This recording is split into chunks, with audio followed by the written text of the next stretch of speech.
Os 8 traços psicológicos que separam vencedores de vítimas. O mundo nunca joga limpo. Não importa o quanto você seja honesto, alguém vai te trair. Não importa o quanto você seja qualificado, alguém menos preparado vai roubar sua vaga. Não importa o quanto você seja gentil, alguém vai explorar isso. Essa é a realidade. E existem 2 tipos de pessoas nessa realidade: os que entendem o jogo e os que são jogados. Hoje você vai descobrir algo que a maioria das pessoas nunca aprende. Um tipo de inteligência que não se ensina na escola. Um poder que você não vê, mas que todos sentem. Isso se chama inteligência sombria. A inteligência sombria nasce quando você é traído, quando você é humilhado, quando você é derrotado. A maioria das pessoas quebra quando isso acontece. Mas você transforma essa dor em força. É o tipo de inteligência que escuta mais do que fala, observa mais do que reage, espera o momento perfeito e então ataca. Enquanto os outros discutem, você coleta informações. Enquanto os outros explodem de raiva, você calcula. Enquanto os outros se afogam em emoções, você planeja o futuro. A maioria das pessoas joga damas. Você está prestes a aprender como jogar xadrez. Antes de continuarmos, preciso deixar algo cristalino. Este conhecimento é para proteção, não para destruição. Use para se defender, não para machucar inocentes. O objetivo é entender o jogo, não se tornar o vilão. Nos próximos minutos, você vai descobrir os 8 traços psicológicos que separam sobreviventes de vítimas, líderes de seguidores, vencedores de perdedores. Mas antes disso, deixe esta afirmação nos comentários. Eu escolho ser estrategicamente inteligente, não emocionalmente reativo. Agora, vamos revelar os segredos que pessoas poderosas não querem que você saiba. A arte do mistério. Você nunca revela completamente suas intenções. Você só mostra o necessário. Quando as pessoas conhecem metade da história, elas preenchem os espaços vazios com a imaginação delas. E essa imaginação, ela as controla. Maquiavel disse: todos veem o que você parece ser. Poucos experimentam quem você realmente é. Pense nas pessoas mais intrigantes que você conhece. Elas nunca te contam tudo, não é? Elas deixam lacunas nas histórias delas. Respondem perguntas com perguntas. Sorriem quando você espera que elas expliquem. Isso não é sobre mentir, é sobre comunicação estratégica. O que acontece na maioria das conversas? Alguém faz uma pergunta e você sente que precisa dar uma resposta completa. Você explica suas motivações, seus medos, seus planos. Você acha que está sendo honesto e construindo confiança, mas na verdade, você está entregando o seu poder. Imagine que alguém pergunta sobre seus planos para o final de semana. Resposta comum: vou ficar em casa mesmo, talvez assistir uns filmes, não tenho nada planejado. Essa é a transparência total, mas também é completamente esquecível. Resposta estratégica: tenho algo importante para resolver. Essa é a transparência total, mas também é completamente esquecível. A primeira resposta te torna previsível, a segunda te torna interessante. Isso não significa ser rude ou secreto sobre tudo. Significa ser seletivo sobre o que você compartilha e quando compartilha. Elas dominam este princípio. Revelam apenas o suficiente para manter as pessoas engajadas, mas nunca o suficiente para perder a vantagem. Sua informação é sua moeda. Não gaste tudo de uma vez. Quando você pratica opacidade calculada, as pessoas começam a prestar mais atenção no que você diz, porque elas sabem que você não diz tudo. Suas palavras ganham peso porque são raras. Não é ser misterioso só por ser. O objetivo é manter controle sobre sua narrativa e seus relacionamentos. Lembre-se, o que você não revela não pode ser usado contra você. O camaleão estratégico. Você não é a mesma pessoa com todo mundo. Você ajusta a sua personalidade baseado com quem está falando. As pessoas acham que te conhecem, mas elas só conhecem uma versão de você. Maquiavel disse: um príncipe deve ter cuidado para que cada palavra que saia de seus lábios esteja repleta das 5 qualidades: misericórdia, fé, humanidade, retidão e religião. Isso não é sobre ser falso, é sobre ser eficaz. Você fala diferente com sua avó do que com seus amigos. Você age diferente em uma entrevista de emprego do que numa festa. Você apresenta diferentes aspectos da sua personalidade em diferentes situações. A persona adaptável pega essa tendência natural e torna ela intencional. Tem valores diferentes, estilos de comunicação diferentes, formas diferentes de processar informação. Se você usa a mesma abordagem com todo mundo, você vai conectar com algumas pessoas e perder completamente as outras. Elas estudam com quem estão falando e ajustam a comunicação de acordo. A pessoa é analítica? Dê fatos e dados. A pessoa é emocional? Conecte com os sentimentos dela. A pessoa é prática? Mostre como funciona. A pessoa pensa no big picture? Pinte a visão. Isso não é manipulação, é inteligência comunicacional. A água assume a forma de qualquer recipiente, mas ela nunca perde suas propriedades essenciais. Continua sendo água, seja num copo, numa garrafa ou num lago. Sua persona adaptável funciona da mesma forma. Você ajusta sua apresentação para se encaixar na situação, mas nunca perde seus valores e princípios fundamentais. As pessoas acham que precisam ser autênticas da mesma forma com todo mundo, mas a autenticidade não significa ser idêntico em toda situação. Significa ser genuinamente você enquanto adapta a sua expressão para ser mais eficaz. Você se torna alguém que pode conectar com qualquer pessoa. As pessoas se sentem compreendidas quando estão com você, porque você está falando a língua delas. Esta habilidade se torna incrivelmente poderosa em negociações, situações de liderança, construção de relacionamentos. Nunca adapte tanto que você se perca. Seus valores, sua integridade, seus princípios fundamentais, esses nunca devem mudar. Apenas sua apresentação deve se adaptar.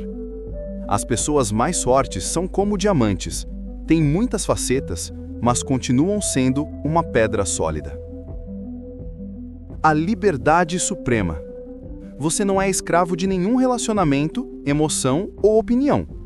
O que você não tem medo de perder, não pode te controlar.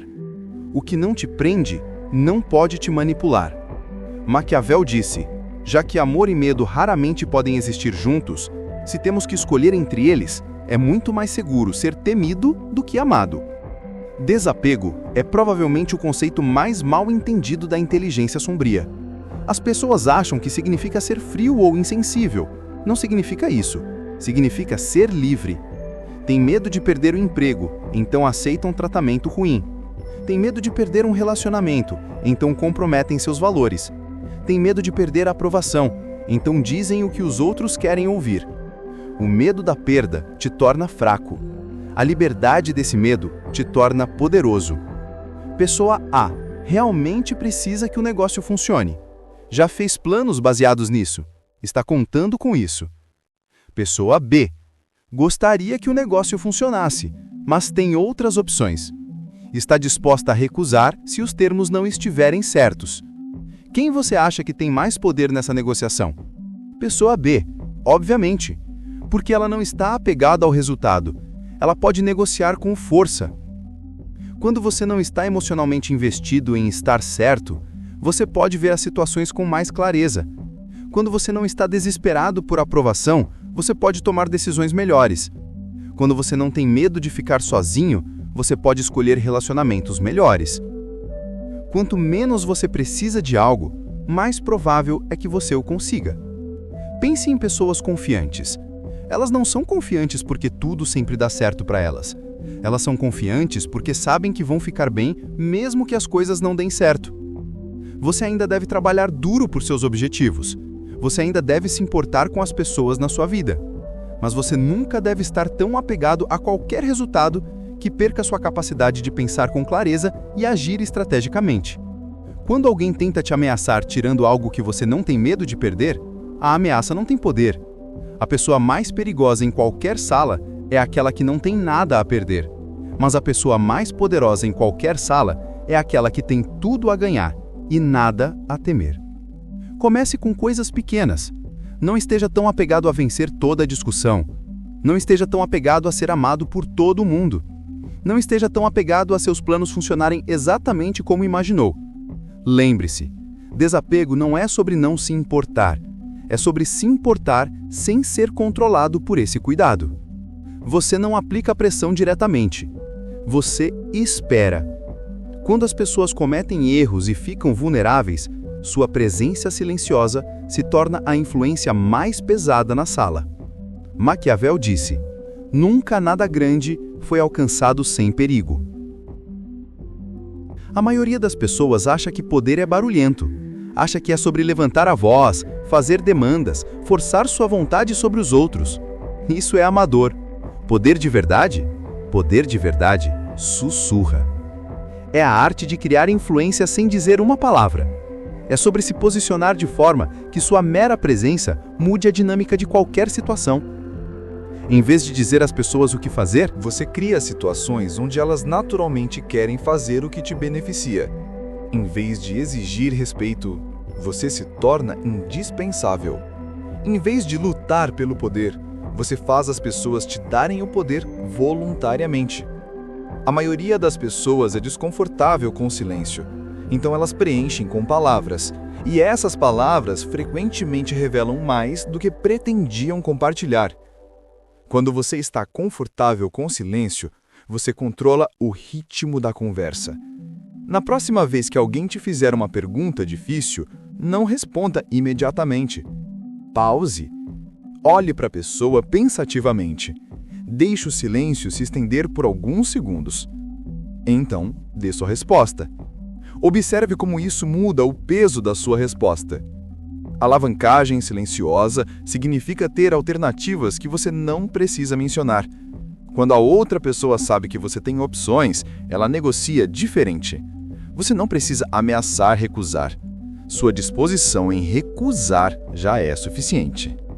Alavancagem silenciosa significa se tornar a pessoa que agrega valor sem pedir reconhecimento. Quando você consistentemente melhora a vida das outras pessoas, elas naturalmente querem te manter por perto. Você não precisa exigir lealdade. Você a conquista através das suas ações. Alavancagem silenciosa significa se tornar a pessoa que todos procuram para soluções. Você não anuncia que é o solucionador de problemas. Você simplesmente resolve problemas consistentemente, até que todo mundo saiba que pode contar com você. Você não está buscando resultados imediatos. Você está construindo influência de longo prazo. A maioria quer gratificação instantânea, mas a alavancagem silenciosa funciona diferente. Você planta sementes e espera elas crescerem. Você faz investimentos e espera pelos dividendos. Você age consistentemente e espera pela influência. As pessoas começam a vir até você pedindo conselho sem você oferecer. Elas começam a buscar sua aprovação sem você exigir. Elas começam a seguir sua liderança sem você pedir.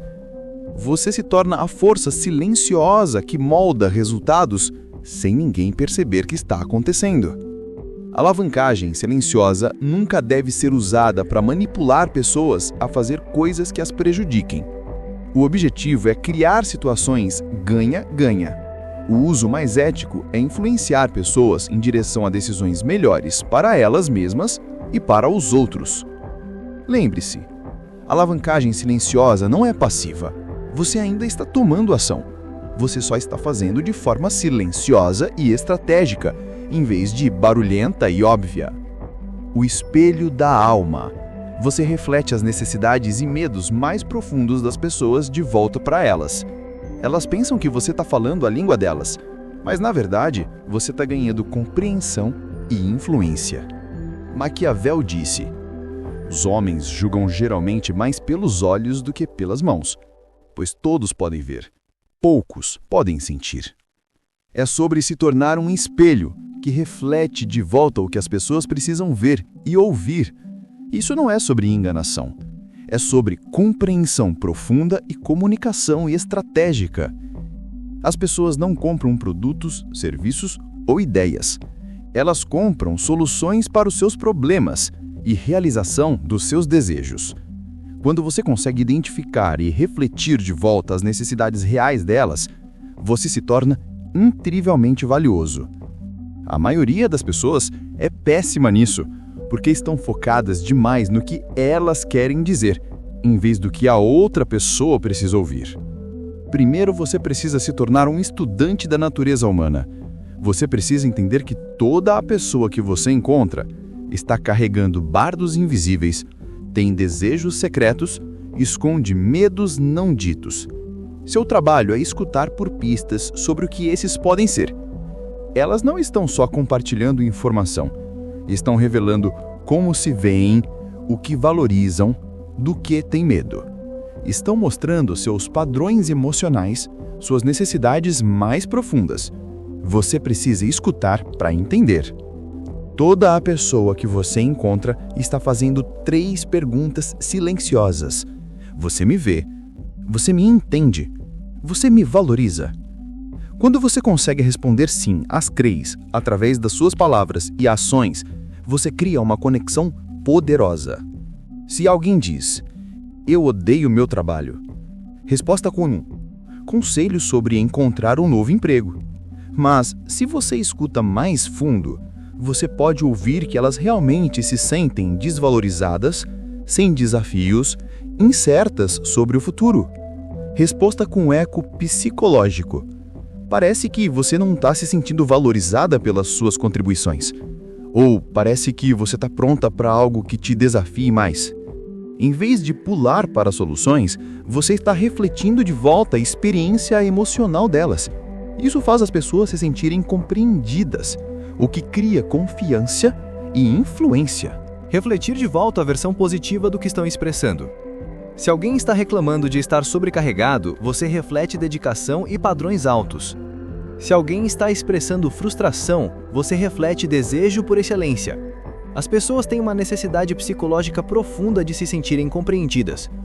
Quando você demonstra que realmente as vê, elas automaticamente confiam mais em você e valorizam mais suas opiniões.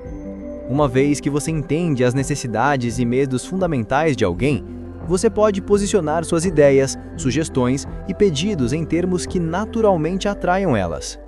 Se alguém valoriza a segurança, você apresenta ideias em termos de estabilidade. Se alguém valoriza reconhecimento, você apresenta em termos de conquista. Se alguém valoriza a liberdade, você apresenta em termos de independência. Você não está mudando sua mensagem, está mudando como apresenta a mensagem para combinar com o perfil psicológico delas. Liderança, vendas, criação de paz, relacionamentos. Quando as pessoas sentem que você as entende num nível profundo, elas naturalmente querem trabalhar com você, seguir você e apoiar você. A forma ética de usar eco psicológico é se importar genuinamente em entender as pessoas e ajudá-las a conseguir o que precisam. Quando você usa essa técnica para servir aos melhores interesses dos outros, ela se torna uma ferramenta para construir relacionamentos mais fortes e significativos. O eco psicológico não é truque, é empatia estratégica. A zona cinza do poder. Você não é nem bom nem mal. Você simplesmente faz as coisas acontecerem. O poder real não vem em preto e branco. Às vezes ele vive nas áreas cinzas. Maquiavel disse: como é difícil unir ambos, é mais seguro ser temido do que amado quando um dos dois deve estar faltando. Aviso crítico. Esse é o traço mais controverso da inteligência sombria, e é o mais mal entendido. Deixa-o ser muito claro sobre o que isso significa e o que não significa. Moralidade ambígua não significa não ter moral, fazer o que você quer sem consequências, machucar pessoas para se dar bem. Moralidade ambígua significa entender que o mundo real é complicado. Às vezes, fazer a coisa certa no curto prazo leva a resultados piores no longo prazo. Às vezes, ser gentil possibilita comportamento ruim. Às vezes, proteger pessoas requer tomar decisões que não são bonitas. A realidade. Clareza moral pura é um luxo que a maioria das pessoas não pode pagar quando está lidando com situações complexas envolvendo consequências reais. Exemplo 1. Liderança. Imagine que você está numa posição de liderança. Você descobre que um membro da equipe tem mentido consistentemente para os clientes e prejudicado os relacionamentos. A coisa gentil, dar outra chance, oferecer mais treinamento e ter esperança que melhore. Mas e quanto a outros membros da equipe que trabalham honestamente? Os clientes que estão sendo enganados? A saúde a longo prazo da organização? Alguém com moralidade ambígua pode decidir que proteger muitos é mais importante do que ser gentil com um. Pode tomar a decisão difícil de remover essa pessoa da equipe, mesmo que pareça duro. Isso não é crueldade, é ética pragmática. Exemplo 2. Relacionamentos. Alguém te pede conselhos sobre um relacionamento que você consegue ver que é tóxico e destrutivo. A coisa gentil é ser solidário e evitar falar negativamente.